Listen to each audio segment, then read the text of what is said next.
Coaching के importance को सिरे से तो नहीं नकारा जा सकता, क्योंकि एक बुक आती है। हाँ बिल्कुल बिल्कुल, प्रीलिम्स में आपको रटना पड़ेगा, क्योंकि मैक्सिमम एस्पिरेंट्स यही गलती करते हैं कि वो 10 तरह के बुक को पढ़ते हैं और रिवाइज किसी को नहीं करते हैं। तो आप एनसीईआरटी का समरी वीडियो देख लीजिए कोई, मुझे दोनों ही मैगजीन बहुत अच्छी लगी थी। तो मैं बोलूँगा या तो आप स्पीडी कर लो, हमेशा ये दिमाग में रखना चाहिए कि एक ना एक दिन उस रैंक लिस्ट में मेरा नाम दिखे। तो मेरे हिसाब से तैयारी हमेशा इंटीग्रेटेड ही होनी चाहिए। इतने टॉपिक को अगर किसी ने अच्छे से कर लिया, इसी में से क्वेश्चंस रिपीट होने वाले हैं, यही क्वेश्चंस बार बार आते हैं। एक क्वेश्चन हमेशा पक्का है कि बिहार में जो नॉर्थ बिहार में फ्लड आते हैं उससे कैसे रोका जाए। उन्होंने बताया कि हम मतलब प्रीवियस जो भी सवाल है टैबलेट की तरह में उसकी नाश्ता करता है कि याद करते हैं पढ़ते हैं लेकिन दिमाग में बैठता नहीं, तो कुछ उसके लिए क्या तरीका होना चाहिए? तो सर वो स्मार्ट स्टडी या फिर जो साइंटिफिक स्टडी होती है वो आर्ट्स यूनिटी वाले उसको कैसे फॉलो करें? स्मार्ट स्टडी के 2-3 पैरामीटर्स मैं बताता हूँ। पहला, फील्ड में आपने सिविल सर्विसेज प्रिपरेशन को चुना, तो इसके लिए मैं आपको प्रमाण। नमस्कार दोस्तों, स्वागत है सबका एक इंस्पायरिंग और इन्फॉर्मेटिव वीडियो में। आज हमारे साथ सिद्धांत सिंह सर हैं। 66 का जो रिजल्ट आया था बीपीएससी का, उसमें सर की 5वीं रैंक है। सर को जो है कि असिस्टेंट कमिश्नर मिला है स्टेट टेक्सास में। तो सर की हम जर्नी जानेंगे, मोटिवेशन जानेंगे, और सबसे बड़ी बात, सर ने 4 बार बीपीएससी का जो है कि अटेम्प्ट दिया है और 2 बार सर ने इंटरव्यू भी उसमें दिया है। और जो 67th का जो आप लोग का मेंस होने वाला है, तो जो भी इस वीडियो को देखेंगे तो उसके लिए हम सेपरेट वीडियो सर के साथ करेंगे। लेकिन इस वीडियो का जो फोकस होगा मतलब होलिस्टिक वे में होगा। जो 68th के लिए जो प्रीलिम्स देंगे और कैसे मेंस की तैयारी करनी है, कौन कौन सा बुक लिस्ट होना चाहिए, क्या नोट्स होना चाहिए, कोचिंग कौन सा अच्छी है, टेस्ट सीरीज वगैरह कौन सा आपको लगाना चाहिए, तो पूरा अच्छे से हम प्रॉपर तरीके से बात करेंगे। तो यदि आप लोग मेरा काम अच्छा लगता है तो चैनल सपोर्ट चैनल और सब्सक्राइब जरूर कर, इस वीडियो को लाइक और शेयर करना बोले। सर सबसे पहले बहुत सारी कॉन्ग्रेचुलेसन आपको। थैंक यू भैया, थैंक यू सर। अपने बारे में भी थोड़ा बताएं। जैसा कि आप जानते हैं, मेरा नाम सिद्धांत कुमार है और इस बार बीपीएससी 66 में मुझे 5th रैंक हासिल हुई और right now I am being posted as assistant commissioner of state tax in Bihar financial services. और मैंने अपनी प्राथमिक शिक्षा डीएवी पब्लिक स्कूल पुनाईचक से की, बीएससी कॉलोनी पटना से ही। और फिर मैंने अपनी इंजीनियरिंग की डिग्री ली इलेक्ट्रॉनिक्स एंड कम्युनिकेशन इंजीनियरिंग में कोचिन यूनिवर्सिटी केरला से। और फिर उसके बाद मैं यूपीएससी की प्रिपरेशन में आ गया और फिर यूपीएससी का मैंने 4 अटेम्प्ट्स भी दिए और इंटरव्यू तक भी गया। फिर फाइनली 4th मार्क्स से सिलेक्शन मेरा नहीं हुआ और मुझे लगा, और इंटरव्यू में कम मार्क्स, यूपीएससी में ना होने का मेन वजह था इंटरव्यू में कम मार्क्स। मेरे मेंस में मार्क्स ऑलमोस्ट टॉपर के बराबर थे, टॉप। तो फिर मुझे लगा कि मुझे स्विच करना चाहिए थोड़ा सा, क्योंकि स्टेबिलिटी भी लाइफ में ज़रूरी है। तो then I switch to BPSC के। मुझे अभी अपने 2 अटेम्प्ट्स को बरकरार रखना चाहिए और बीपीएससी की तरफ मूव करना चाहिए। और फिर मैंने बीपीएससी का फर्स्ट अटेम्प्ट दिया और इसमें 5th रैंक आई है मेरी। सर ऑप्शनल सब्जेक्ट और मीडियम ज़्यादा है, और सर अटेम्प्ट तो सर जैसा कि पहला है। हाँ, अटेम्प्ट तो पहला था और ऑप्शनल मेरा सोशियोलॉजी है और मेरा मीडियम इंग्लिश मीडियम है। सर अब आएंगे जो मेन जानना चाहता है एस्पिरेंट। सर तैयारी की बात करेंगे। सर प्रीलिम्स की तैयारी आपका मतलब का बेस रख क्या रहा था, कौन सा बुक लिस्ट वगैरह था, नोट्स क्या थे और कोचिंग वगैरह कितना इंपॉर्टेंस? देखिए, कोचिंग के इंपॉर्टेंस को सिरे से तो नहीं नकारा जा सकता, क्योंकि देखिए मैंने कहीं कोचिंग तो नहीं की, लेकिन मैंने यूट्यूब से जो पढ़ा वो अल्टीमेटली कोचिंग का ही प्रोडक्ट था। तो कोचिंग के ही वो वीडियोस थे, तो कहीं ना कहीं वो कोचिंग फ्री में अपने कंटेंट डाले थे तभी मुझे मिला। और वो फ्री में कंटेंट क्यों डाले होंगे, क्योंकि उनको भी कहीं ना कहीं से फाइनेंशियल सपोर्ट मिला होगा। तो कोचिंग के सपोर्ट को बिल्कुल सिरे से नहीं निकाला जा सकता। और जहाँ तक प्री के तैयारी की बात है, तो मेरी जहाँ तक स्ट्रैटेजी थी, तो मैं तो यही बोलूँगा कि सबसे पहले आप एनसीईआरटी को कवर करें। जब आप एनसीईआरटी को कवर करते हैं तो आपको एक बेसलाइन मिलता है, आप फ्लो समझ पाते हैं कि ये इवेंट हो रहा है तो क्यों हो रहा है। तो जब आपको एनसीईआरटी समझ में आ जाएगी, उसके बाद आप देखोगे कि जो बीपीएससी में क्वेश्चंस आते हैं वो बिल्कुल फैक्चुअल क्वेश्चंस आते हैं। तो उसके लिए आप कोई भी 1 लाइनर बुक उठा लें, चाहे वो लूसेंट हो, चाहे वो महेश कुमार बर्णवाल का 1 लाइनर एनसीईआरटी होता है, उसको पूरा अच्छे से रट लें। उसके साथ साथ घटना चक्र एक बुक आती है। हाँ बिल्कुल बिल्कुल, प्रीलिम्स में आपको रटना पड़ेगा, क्योंकि अगर मान लीजिए क्वेश्चन आ रहा है कि बिहार में फॉरेस्ट परसेंटेज कितना है, तो 7 पॉइंट समथिंग है, तो है, उसमें कुछ करना नहीं, आपको रट के ही जाना। बिहार के जीडीपी ग्रोथ कितनी हुई है, तो ये तो है, तो है। फिर इस कांग्रेस सेशन को इस महानुभूति ने लीड किया, तो ये है, ये आपको रटना ही पड़ेगा। तो प्रीलिम्स में आपको 80% चीज़ तो रटनी पड़ेगी, लेकिन वो रटना आसान तब हो जाएगा आपका जब आप एक एक बैकग्राउंड के तह तक जाएंगे कि ये प्रेसिडेंट बने थे तो क्यों बने थे, बिहार की जीडीपी ग्रोथ सबसे ज़्यादा क्यों है अभी पूरे इंडिया में। तो जब आप पीछे के बैकग्राउंड को जानोगे तो रटना बहुत आसान हो जाता है। तो रटना तो है ही। तो प्रीलिम्स के लिए कोई भी अच्छा आप पहले तो एनसीईआरटी कंप्लीट कर लो, उसके बाद कोई भी एक अच्छा 1 लाइनर बुक अच्छे से कर लो। उसके साथ साथ आपको एक करंट अफेयर्स की कोई भी एक मैगजीन पकड़नी है, चाहे वो स्पीडी आप पकड़ लो या एडिटोरिया पकड़ लो, और उसको ही बार बार मल्टीपल टाइम रिविजन करना। मैक्सिमम एस्पिरेंट्स यही गलती करते हैं कि वो 10 तरह के बुक को पढ़ते हैं और रिवाइज किसी को नहीं करते हैं। तो सक्सेस का मेन मंत्र है कि limited resources and maximum times revision, क्योंकि जितनी बार आप रिवीजन करेंगे उतनी देर तक आपको चीज़ें याद रहेंगी। ओके सर जैसे 69th का जो है उसमें कहीं ना कहीं एनसीईआरटी का इंपॉर्टेंस अभी से हो सकता है कि उसमें समय है, लेकिन सर 68 तो सर उसके लिए सर अब चूँकि समय कम है, 4 महीने का टाइम मतलब बचा हुआ है अप्रॉक्स अराउंड, तो सर अब उसके लिए क्या एस्पिरेंट करें स्पेशली? देखिए, मैं तो बोलूँगा कि अब टेक्नोलॉजी का ज़माना है, अब आप एनसीईआरटी खुद पढ़िए नहीं, क्योंकि आपके पास 4-5 महीने ही बचे हैं 68 के लिए। तो आप एनसीईआरटी का समरी वीडियो देख लीजिए, कोई भी यूट्यूब पे जाइए, कोई भी एक अच्छे चैनल का एनसीईआरटी का समरी वीडियो देख लीजिए, जिससे आपको एक बैकग्राउंड पता चल जाए। उसके बाद फिर आप लूसेंट और स्पीडी पकड़ लीजिए और उसको अच्छे से घटना चक्र के साथ पूरा प्रीवियस ईयर क्वेश्चन के साथ अगर आपने अच्छे से लगा लिया, साथ में बिहार के इकोनॉमिक सर्वे और बजट को ध्यान में रखते हुए लगा लिया, तो मुझे नहीं लगता कि प्रीलिम्स निकालना बहुत बड़ी आपके लिए हर्डल होगी। हाँ, जहाँ तक मेंस की बात है तो mains is all about answer writing, और आंसर राइटिंग जो है वो एक स्किल है, और ये स्किल डेवलप होती है आपके बार बार आंसर लिखने से। जितना भी ज़्यादा आप आंसर लिखोगे उतने ज़्यादा आप में निखार आएगी आपके आंसर में, और आपके आंसर जितने ज़्यादा सुलभ और जितने ज़्यादा अट्रैक्टिव दिखेंगे, क्योंकि इन्विजिलेटर भी एक ह्यूमन बीइंग है, वो जितना ज़्यादा अच्छा आंसर देखेंगे और जितना ईजी और जितना स्पष्ट आंसर देखेंगे उतना ज़्यादा आपको मार्क्स देंगे। तो आंसर राइटिंग भी करने की आवश्यकता है। तो अगर आपने आंसर राइटिंग बहुत अच्छे से की मेंस के लिए, और आपने एनसीईआरटी का समरी को ध्यान में रखते हुए लूसेंट और साथ में कोई भी एक अच्छे से करंट अफेयर्स की बुक लिस्ट को अगर अच्छे से पढ़ा है, तो प्रीलिम्स और मेंस दोनों।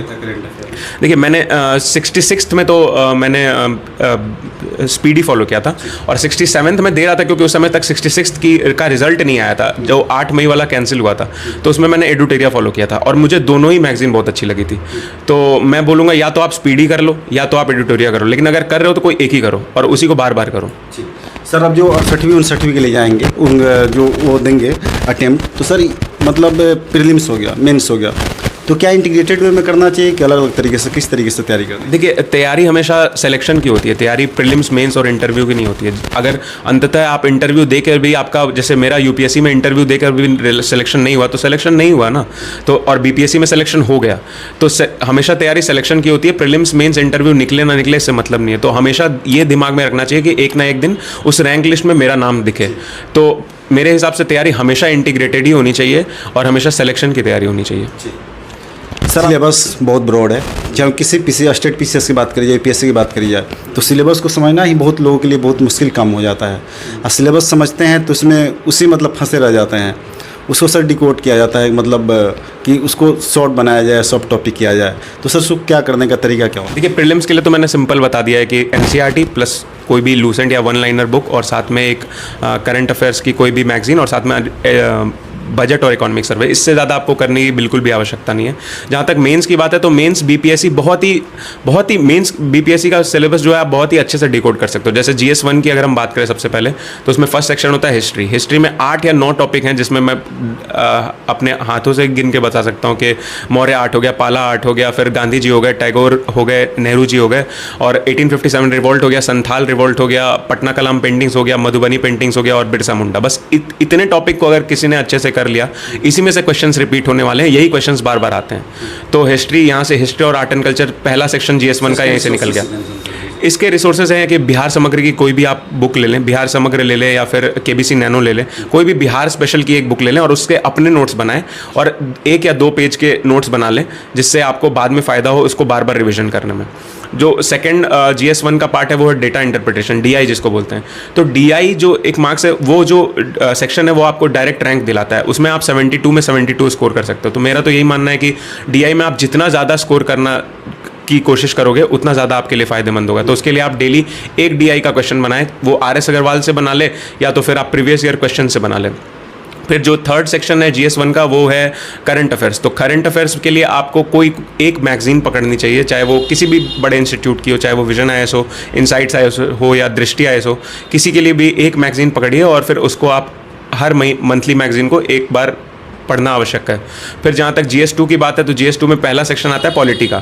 तो पॉलिटी के लिए तो नेचुरल सी बुक है M लक्ष्मीकांत, सबको पढ़नी चाहिए। और आप BPSC में देखोगे कि कुछ ही टॉपिक्स हैं जो कि आपको पढ़ने की आवश्यकता है, ज़्यादातर उसी से क्वेश्चन आता है, जैसे कि fundamental rights, DPSP, preamble, centre state relations, president, governor, chief minister.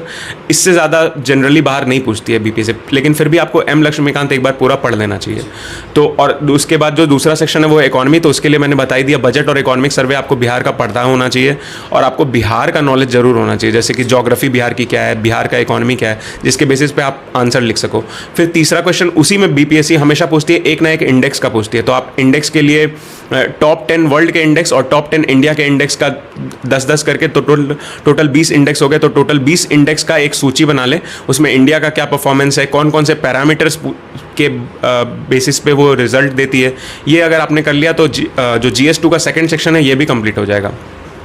फिर जो लास्ट सेक्शन है GS2 का वो है science and tech. Science and tech में एक क्वेश्चन हमेशा पक्का है कि बिहार में जो नॉर्थ बिहार में फ्लड आते हैं उससे कैसे रोका जाए। तो ये क्वेश्चन को आप बहुत अच्छे से करके जाओ, क्योंकि ये क्वेश्चन आने ही वाले हैं।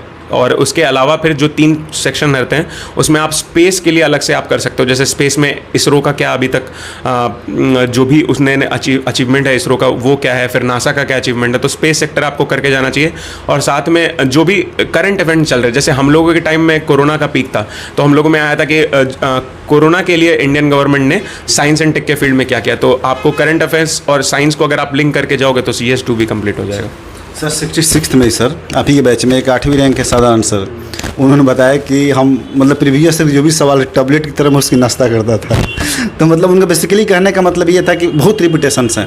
तो उन्होंने बताया कि सिलेबस और आप प्रीवियस क्वेश्चन देख लो 50% आपका हो जाना है ऐसे ही। तो सर क्या ये मतलब? हाँ देखिए, ये कोई भी एग्जाम हो, ये सिर्फ बीपीएससी नहीं, कोई भी एग्जाम को अगर आपको उसके नस से समझना है, उसके नर्व्स तक जाना है, तो आपको उसके प्रीवियस ईयर क्वेश्चन को उठाना चाहिए। क्योंकि प्रीवियस ईयर क्वेश्चन से आपको ये समझ में आता है कि आखिर ये आयोग पूछना क्या चाह रही है, चाहे वो यूपीएससी हो, चाहे बीपीएससी हो, या फिर किसी भी स्टेट पीसीएस का एग्जाम हो। तो मेरे हिसाब से प्रीवियस ईयर क्वेश्चन को तो बिल्कुल भी ऐसा इग्नोर करना ही नहीं चाहिए। बिल्कुल से बहुत अच्छे से प्रीवियस ईयर क्वेश्चन को लगा कर जाना चाहिए। और मेरे हिसाब से जब आप टेस्ट सीरीज देते हो या फिर खुद से आंसर राइटिंग करते हो, तो आंसर राइटिंग करने के लिए क्वेश्चन कहीं ढूंढने की जरूरत नहीं है, प्रीवियस ईयर क्वेश्चन को ही पकड़े और खुद से उसके आंसर राइटिंग करें। दोस्तों घर बैठे आपको यूपीएससी पीसीएस की ऑल मटेरियल्स चाहिए, like all standard books, all notes like Drishti Vision, Vajiram ETC, NCERT books, old new NCERT, mix NCERT, तो दिल्ली के आप राजेश बुक स्टोर से मंगा सकते हैं, दिए हुए नंबर पर कॉल करके। Thank you. सर डाइजेस्ट नहीं होता है, मतलब कि कमेंट में लोग लिखे जाते हैं जो वीडियो देखते हैं कि याद करते हैं पढ़ते हैं लेकिन दिमाग में बैठता नहीं, तो कुछ उसके लिए क्या तरीका होना चाहिए? आप लोग इससे सर मतलब क्या तरीका बनाते थे कि याद किया जाए? सबने बताया कि बहुत ही फैक्चुअल एग्जाम है, प्रीलिम्स से खास करके बात करिए बीपीएससी की, तो सर याद करने का वो टैक्टिक्स क्या होना चाहिए? देखिए, याद करने का सिंपल टैक्टिक्स है रिविजन। जितना रिवाइज करेंगे उतना ज़्यादा याद रहेगा। जैसे मान लीजिए कि अगर कोई इंसान, ये ओशो का डायलॉग, ओशो एक बहुत बड़े स्पिरिचुअल गुरु थे जिनका नाम सुना होगा आपने। ओशो से किसी ने पूछा कि सर मैं कल क्या खाया मुझे याद नहीं रहता है, तो ओशो ने ये बोला कि आप मुझसे ये भी पूछ लोगे कि 30 साल पहले मैंने क्या खाया मैं बता दूंगा। तो उनसे पूछा कि आपको कैसे याद रहता है ये सब चीज़, तो उन्होंने बोला कि क्योंकि मैं सेम ही खाना डेली खाता हूँ। तो जब आप सेम ही चीज़ को डेली रिवाइज करोगे तो आपको याद करने की आवश्यकता ही नहीं होगी। जो चीज़ आप डेली करते हो ना उसको फिर आपको याद करने की ज़रूरत नहीं होती है। तो याद उन्हीं को नहीं होता है जो रिवाइज नहीं करते हैं। जो डेली रिवाइज करते हैं, आप जो भी आज पढ़े हो रात में सोने से पहले एक बार रिकॉल कर लो कि आपने ये पढ़ा था। फिर जो भी आप आज पढ़े हो वो 10 दिन बाद, 15 दिन बाद फिर से रिवाइज करो, फिर 1 महीने बाद फिर से रिवाइज करो, फिर 2 महीने बाद फिर से रिवाइज करो। फिर आपको जब एग्जाम आएगा ना तो फिर आपको याद करने की आवश्यकता नहीं होगी, क्योंकि 70 to 80% ऑलरेडी आपके दिमाग में ही होगी। सर आप मतलब असिस्टेंट कमिश्नर बन गए हैं स्टेट टेक्सास में, इसके पहले सर आप इंजीनियर हैं, है ना? और इंजीनियर जो होते हैं बड़ा साइंटिफिकली पढ़ते हैं, स्मार्टली पढ़ते हैं, क्योंकि आप लोग में वो जो एक हार्ड वर्क वाली होती है ना नेचर, वो डेवलप हो जाती है धीरे धीरे समय के अनुसार, क्योंकि उतना IIT और निकालने का जो क्रेज रहता है। तो सर वो स्मार्ट स्टडी या फिर जो साइंटिफिक स्टडी होती है वो आर्ट्स यूनिटी वाले उसको कैसे फॉलो करें? देखिए, स्मार्ट स्टडी कभी भी मैथ्स, साइंस और आर्ट से रिलेटेड नहीं होती है। स्मार्ट स्टडी रिलेटेड होती है कि आप किसी भी काम को कितने, जैसे एक पर्टिकुलर काम है, उस एक किस्सा है ना कि अगर अगर कुल्हाड़ी मारने वाला अगर पेड़ काट रहा है तो सबसे पहले उसको अपने वो जो कुल्हाड़ी है उसको शार्प करना पड़ेगा, तभी उससे पेड़ कटेगा बहुत अच्छे से।